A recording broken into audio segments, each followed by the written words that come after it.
Segundo bloque de este del A a la Z. Ustedes saben lo que ha sido en las últimas comisiones de Economía del Consejo Municipal. Se ha estado debatiendo el traspaso de una legislación que ya está aprobada en la órbita provincial a la órbita municipal, que tiene que ver con los cesanteados en dictadura. ¿Qué es esto? Gente que ha perdido su carrera administrativa en función de las circunstancias que estaban imperantes en el país. Uno dicho así suena muy formal, pero hay historias de vida detrás de esto. Gente que la pasó muy mal. Yo sé que muchas veces hay gente que dice, bueno, pero ¿cómo? Siempre es un resarcimiento económico. Bueno, vamos a hablar de eso también, porque hay gente que ha reaccionado mal y lo ha expresado, y ellos también se han sentido mal, porque en realidad están intentando reparar una parte de su historia personal. Yo me voy a permitir, Mónica, no sé si puedo hacerlo, mostrarlo. Está Mónica Elvira con nosotros, una de las personas que está planteando esto. Miren lo que nos trajo.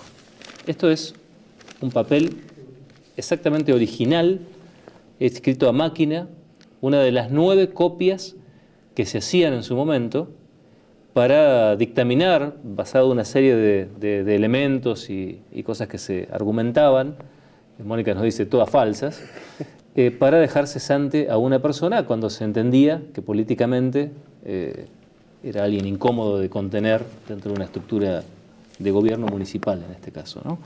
Dice aquí en una parte del articulado: disponer su dada de baja como empleado de la planta permanente de la comuna de la ciudad de Bariloche. ¿Guardaste esto toda la vida, Mónica? ¿Qué tal? Buenas noches. Sí, ¿cómo te va? Muchas gracias por invitarme. Guardé esto como guardo casi todo. Sí. Y nunca pensé que la íbamos a sacar a flote, porque sinceramente hace 41 años que venimos peleando en distintos lugares, porque la verdad que no la pasamos bien, ninguno de nosotros. Claro. Por supuesto que hubo gente que la pasó mucho peor que nosotros, pero creo que todos tenemos que ser reconocidos, porque sinceramente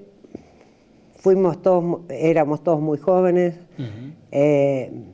creíamos, teníamos ilusiones, queríamos cambiar el país como todos los jóvenes, queríamos una vida mejor, igualdad para todos, y solamente por eso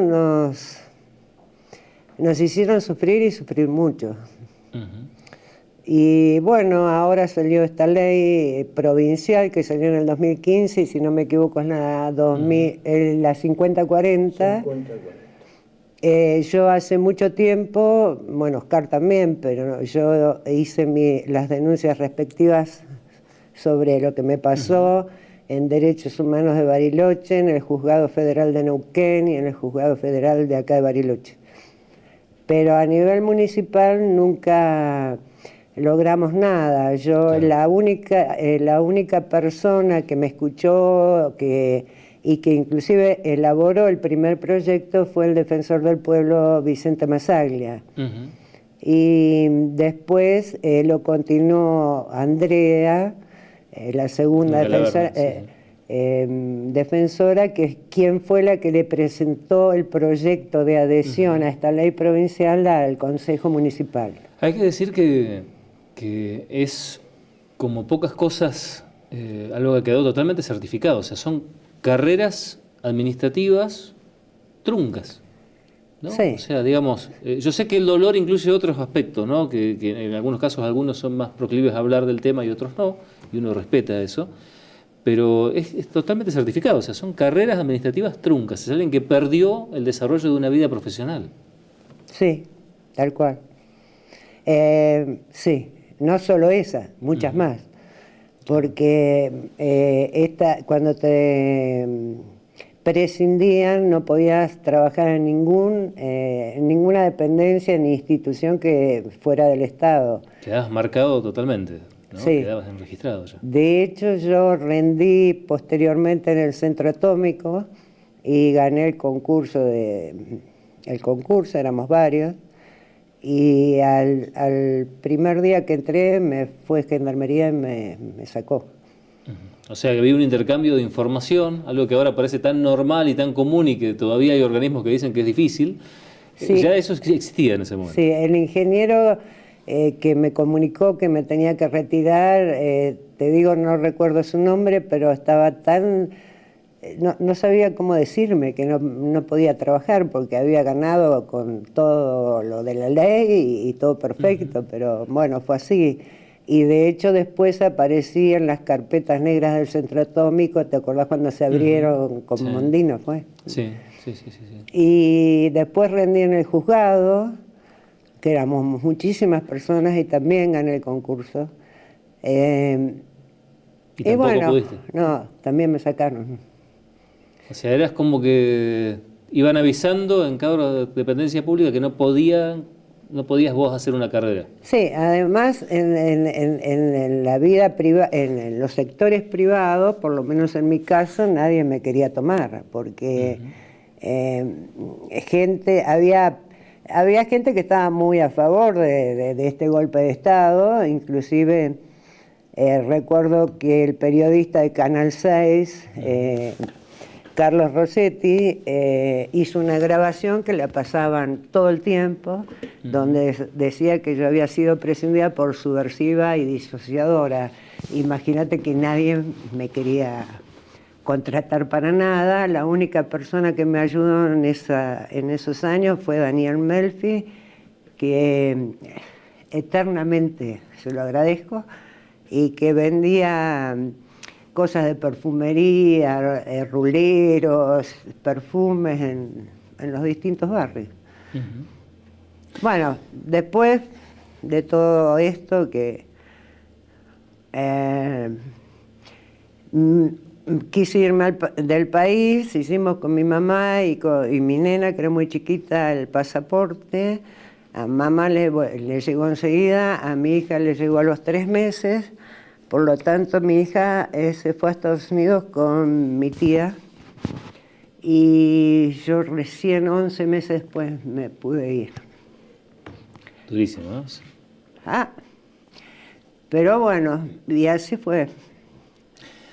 Está también Oscar Escobar. Oscar, bienvenido. Muchísimas gracias por invitarnos al programa. Oscar, el otro día me pareció algo muy impactante con usted, porque uno sintió que lo tenía ahí, en la garganta. Uno le dijo, bueno, ¿qué pasa con esto? Y lo largaste. Dijo, me tuve que ir. Es duro, está muy presente, ¿no?, en la vida. Sí, mira, cuando vos dejás un espacio que amás, que respetás, porque entre nosotros existía una inmensa cordialidad. Nosotros pertenecíamos a una institución donde nos sentíamos representados, donde había una gran cordialidad, una gran camaradería, y eso se rompió de repente con gente, para situarte en el contexto real. Los oficiales surgidos del golpe militar llegaban como secretario de gobierno, como intendente, con un casco de guerra, con ramas en la cabeza, y cuando iban a hablar con uno que era un funcionario municipal, una persona civil normal, sacaba su pistola y lo ponía sobre la mesa. Vi excesos tan graves, esto es para situarte en el contexto real de la situación. Vi cosas tan graves como sacar una pistola y ponérsela en la cabeza a ella, meterla a la fuerza al despacho de la Secretaría de Gobierno. Un oficial del ejército que hoy anda muy campante por la calle. Gracias a Dios que no me lo he encontrado. Le agradezco a Dios que no me haya cruzado, ojalá no me cruce nunca con ese tipo de individuos que representan para mí una cosa muy horrible, un pasaje de la historia argentina que quiso borrar de un plumazo esa argentinidad que llevamos todos en el corazón, generosa, de buena atención, de amabilidad, de cordialidad. Nos quisieron sumergir en una guerra que no existía, que eran mentiras. Oscar, ¿qué rol ocupabas vos y qué tuviste que hacer? Bueno, mira, yo era jefe de compras de la municipalidad, había ganado un concurso, tengo documentación que acredita el diario Río Negro del día 25 del 8 del 75, nos nombra dice que ha habido una serie de concursos y nos nombra a Mónica Elvira, a mí y a otros más que ganaron concursos públicos. Yo gané para jefe de compra. Un día salí de la municipalidad, también era gerente de compras de La Mexicana, una empresa chocolatera de Bariloche muy conocida, de un gran amigo, Uwe Ritter, fallecido actualmente. Yo salía de la municipalidad y entraba al otro trabajo porque los sueldos eran tan escasos, tan miserables, por hablar claramente de la situación, que teníamos que tener a veces 2 y hasta 3 trabajos. Entonces salía de la municipalidad y entraba en Mitre 31 a conversar con Ritter por un asunto de trabajo y me secuestraron por primera vez. Estuve en la cárcel 2 años y pico, me tuve que exiliar en Venezuela, viví en Venezuela, me fui con una vida trunca y eso es lo que llevo, que me duele profundamente. Tenía mi novia estaba embarazada, el estrés tan grande, perdimos el nene. Y bueno, después de cárcel, torturas, golpes que hasta hoy tienen secuelas en mi cerebro, me tuve que ir a Venezuela. Allá también te digo trunco porque yo quería terminar de estudiar. Tenía 22 años y era el jefe de sección más joven de la municipalidad. Y tenía que terminar de estudiar. Me fui sin terminar de estudiar. Eso me causó inmensos contratiempos en un país como Venezuela. Allá logré graduarme como técnico superior en mecánica industrial, medición del petróleo, y trabajé en petróleo y eso me acomodó un poco la vida, pero siempre llevé ese dolor inmenso que es que vos abandonaste tu patria, abandonaste tus familiares. Mi padre se murió sin yo poderlo ver durante la dictadura. Mi padre había sido gendarme y eso me ayudó porque entre ellos no había... Eso probablemente me abrió la puerta para que me fuera en forma clandestina del país, porque me fui con documentación falsa por Bolivia y me costó muchísimo. Fue algo muy doloroso y muy grave, te lo repito como lo dije anteriormente. Es básicamente una recomposición que nada corrige todo esto. No, simplemente es como decir, bueno, a ver, es la consideración de un Estado que cometió estas acciones para aquellos que han sufrido esta situación, ¿no? Sí, sí. No es mucho más que eso. No es mucho más que eso. Mira, estoy más agradecido de vos que nos has invitado aquí para expresar nuestra realidad que de todo lo demás. Me parece que el reconocimiento que ustedes hacen es algo que repara. Uno tiene que decirle a la gente que fuimos dañados por todos lados, que esto no me dolió a mí solamente, le dolió a mi novia, le dolió a mi padre, le dolió a mi madre y debe dolerle a la sociedad, porque en definitiva esto no puede volver a pasar nunca más, ¿viste? Yo me siento inmensamente dolorido cuando pienso en los familiares de este muchacho desaparecido, ahora en plena democracia, donde están investigando los mismos actores que desaparecieron al hombre. Es muy doloroso, muy triste, ¿me entendés? Quiero que entiendas que las cosas que hicieron en esa época aquella gente sin el más mínimo escrúpulo contra personas que vivíamos en un mundo, en una Argentina tranquila, donde todo el mundo trabajaba, donde había cordialidad, amor, ¿me entendés? Fue algo terrible. Para cerrar, Mónica, quería darte la posibilidad de decir algo que conversamos antes durante la invitación, ¿no? Y que todo esto que ha pasado desde que ustedes pudieron charlar esto en el Consejo y que un poquito nosotros estuvimos ahí, pudimos contarle a la gente que esto estaba pasando, generó notas en los diarios y que has recibido con bastante molestia y dolor expresiones que ahora están tan en boga, esto de escribir abajo de las notas y demás, donde prácticamente los tratan de oportunistas, ¿no? Y vos sentís que esto no es justo. No, totalmente. Considero que no es justo y me da mucha pena que la gente piense ese tipo de cosas.